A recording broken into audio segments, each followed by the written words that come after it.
News చూస్తున్నాం. ఈ నెల 31న కొల్లాపూర్లో పాలమూరు ప్రజాపేరి నిర్వహిస్తున్నట్లు మాజీ మంత్రి జూపల్లి కృష్ణారావు తెలిపారు. పాలమూరు ప్రజాపేరికి ముఖ్య అతిథిగా ఏఐసీసీ అగ్రనేత ప్రియాంక గాంధీ పాల్గొననున్నట్లు తెలిపారు. ఇక సభ ఏర్పాట్లపై మల్లు రవి నివాసంలో జూపల్లి, జగదీష్, ప్రతాప్, విజయ్లు సమావేశమయ్యారు. పాలమూరు ప్రజాపేరి సభకు అన్ని వర్గాల ప్రజలు పెద్ద ఎత్తున తరలి రావాలని, విజయవంతం చేయాలని పిలుపునిచ్చారు.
న్యూస్ చూస్తున్నాం. ఈ నెల 31న కొల్లాపూర్లో పాలమూరు ప్రజాపేరి నిర్వహిస్తున్నట్లు మాజీ మంత్రి జూపల్లి కృష్ణారావు తెలిపారు. అయితే పాలమూరు ప్రజాపేరికి ముఖ్య అతిథిగా ఏఐసీసీ అగ్రనేతలు ప్రియాంక గాంధీ పాల్గొననున్నట్లు తెలిపారు. ఇక ఈ సభ ఏర్పాట్లపై మల్లు రవి నివాసంలో జూపల్లి, జగదీష్, ప్రతాప్, విజయ్లు సమావేశమయ్యారు. పాలమూరు ప్రజాపేరి సభకు అన్ని వర్గాల ప్రజలు పెద్ద ఎత్తున తరలి రావాలని, విజయవంతం చేయాలని పిలుపునిచ్చారు. దీనిపై మరింత సమాచారం మా ప్రతినిధి హరీష్ అందిస్తారు. Harish, over to you.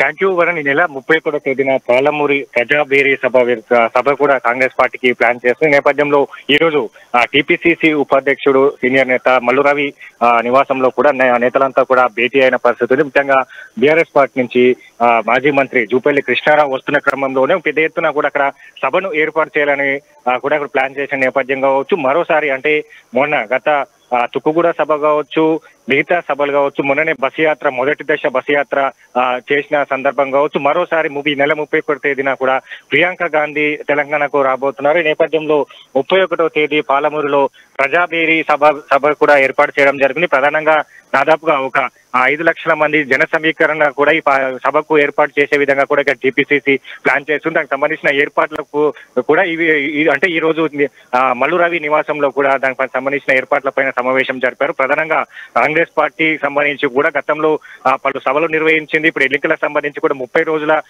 సందర్భం 30 రోజుల ఉన్న సందర్భం కావచ్చు, ఇంకా సభలు కావచ్చు, సమావేశాలు కావచ్చు, మరో విడత బస్ యాత్ర కార్యక్రమం ఉండబోతుంది. ఈ నేపథ్యంలో అగ్రనేతలంతా కూడా వస్తున్న క్రమం కావచ్చు. ఇప్పటికే జూపల్లి కృష్ణారావుకు సంబంధించి కూడా అక్కడ గతంలో కూడా ఏదైతే పెద్ద ఎత్తున సభను నిర్వహించేందుకు కూడా ప్లాన్ చేశారో దానికి సంబంధించిన కూడా అప్పుడు ఏఐసీసీ నేతలు కావచ్చు, ఇతర అగ్రనేతలు డేట్ లేకపోవడం వల్ల కూడా ఆ సభను కూడా వాయిదా వేసుకున్న పరిస్థితి ఏర్పడింది. ఈ నేపథ్యంలో పాలమూరు వేదిక కూడా పెద్ద ఎత్తున సభను నిర్వహించేందుకు ఇప్పటికే ప్లాన్ చేసిన నేపథ్యం కావచ్చు. ఈ సభ వేదికకు ఈ సభకు సంబంధించి కూడా అన్ని వర్గాల ప్రజలు కూడా సమీకరణ జరిపేలా టీపీసీసీ ప్లాన్ చేస్తుంది. ఈ సభా వేదిక కూడా ప్రచారాలను ముమ్మరం చేయాలి. మొత్తంగా ఉమ్మడి పాలమూరుకు సంబంధించి కూడా పెద్ద ఎత్తున అక్కడ గెలిచేందుకు కూడా పార్టీ కూడా ప్లాన్ చేసి నేపథ్యంలో అక్కడ స్థానిక సమస్యలు కావచ్చు, అక్కడ ఏదైతే స్థానిక ఎమ్మెల్యే వైఫల్యాలు కావచ్చు, బీఆర్ఎస్, బీజేపీ ప్రభుత్వ వైఫల్యాలపై గట్టిగా ఎండగట్టేందుకు కూడా ఈ ప్రజావేదికను ప్రచారాలకు వాడుకునే నేపథ్యం కనిపిస్తుంది. ఇక్కడ దీనికి సంబంధించి కూడా ప్రియాంక గాంధీ కూడా ఆహ్వానం అందినట్టుగా తెలుసు. ఈ నేపథ్యంలో మిగతా అగ్రనేతలంతా కూడా పాలమూరు సభకు వచ్చే విధంగా కూడా ప్లాన్ చేస్తున్నారు. నేపథ్యంలో మొన్న గత 2-3 రోజుల క్రితమే బస్ యాత్ర కొనసాగిన నేపథ్యం కావచ్చు.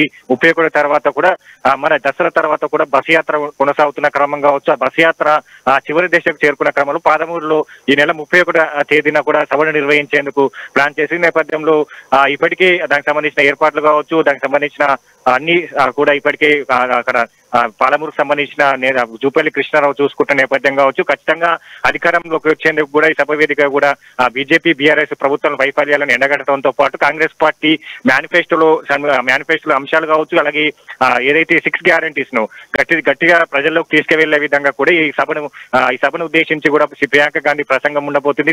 ముఖ్యంగా ఏదైతే కరువుతో కూడుకున్న పాలమూరు సంబంధించిన జిల్లా కావచ్చు, ఇంకా పాలమూరుకు సంబంధించి కూడా ప్రియాంక గాంధీ కొన్ని వరాలు కూడా కురిపిస్తారన్నట్టుగా తెలుసు. ఈ నేపథ్యంలో పాలమూరు ప్రజలకు ఏ విధంగా కాంగ్రెస్ పార్టీ లబ్ధి చేకూరే విధంగా కూడా ఏ సంక్షేమ కార్యక్రమాలు తీసుకురావాలనే దానిపైన కూడా ఇప్పటికే కసరత్తు జరుగుతుంది. ఈ నేపథ్యంలో ప్రియాంక గాంధీ చేత పాలమూరుకు సంబంధించిన ప్రజలకు మరొక పథకాన్ని కావచ్చు, సంక్షేమ కార్యక్రమాన్ని ఈ సభా వేదిక కూడా అనౌన్స్ చేసే విధంగా కూడా అవకాశాలు అయితే కనిపిస్తున్నాయి.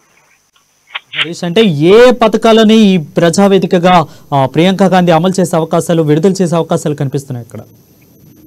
ఖచ్చితంగా ఇప్పటికే మేనిఫెస్టోకి సంబంధించి కూడా శ్రీధర్ బాబు నేతృత్వంలో కొనసాగుతున్న క్రమం కనిపిస్తుంది. దానికి సంబంధించి పూర్తిగా తుది దశకు చేరుకున్న నేపథ్యం కావచ్చు, గతంలో మొన్న బస్ యాత్రకు సంబంధించి కూడా రాహుల్ గాంధీ పసుపు కుంకుమ పథకం కావచ్చు, మహిళలకు సంబంధించి ఏదైతే పసుపు బోర్డు రైతులకు కావచ్చు, చెరుకు రైతులకు కావచ్చు, ఇతర సంక్షేమ కార్యక్రమాలు అమలు చేస్తామన్నట్టుగా చెప్పారు. ఈ నేపథ్యంలో ఏదైతే మన రాజధాని హైదరాబాద్ సంబంధించి కూడా పెద్ద ఎత్తున పాలమూరు నుంచే వలసలు వస్తారు, వలస కూలీలుగా మారుతున్నారు. ఇంకా 9.5 ఏళ్ల కాలంలో కూడా అక్కడ పరిస్థితి ఇంకా అక్కడనే పాలమూరు ప్రజలు ఇంకా అదే దుస్థితిలో కొనసాగుతున్న నేపథ్యం కావచ్చు.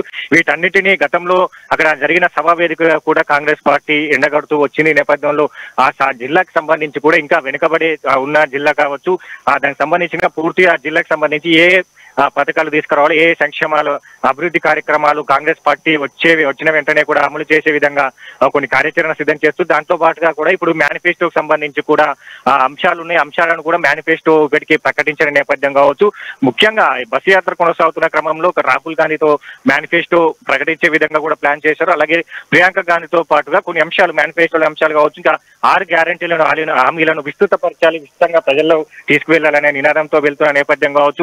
ముఖ్యంగా మేనిఫెస్టోకి సంబంధించి పాలమూరు జిల్లా ప్రజలకు సంబంధించి కూడా కాంగ్రెస్ పార్టీ అక్కడ పెద్ద ఎత్తున సభను ఏర్పాటు చేస్తున్న నేపథ్యం కావచ్చు. ఆ జిల్లా వేదికగా కూడా ప్రియాంక గాంధీ పాలమూరు జిల్లాకు సంబంధించి ఏ స్థితిగతులు ఉన్నాయి, ఆ ప్రజలకు ఏ విధంగా. Right, thank you Harish for the updates.